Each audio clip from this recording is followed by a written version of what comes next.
সব নারীর জীবনেই একজন শখের পুরুষ থাকে, ঠিক তেমনই আমার জীবনেও একজন শখের পুরুষ আছে।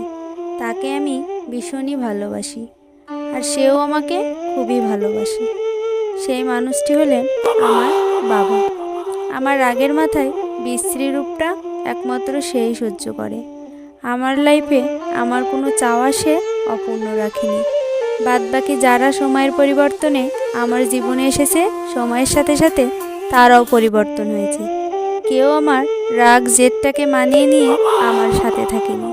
তারা কেউ আমাকে নিজের মতো করে আগলে রাখেনি। তাই আমি আমার শখের মানুষটিকে খুবই ভালোবাসি। সেজন্য হয়তো মেয়েদেরকে সবসময় বাবার রাজকুমারী বলা হয়। আমি আমার বাবাকে ছাড়া অন্য কোনো পুরুষকে না ভালোবাসি আর না বিশ্বাস করি।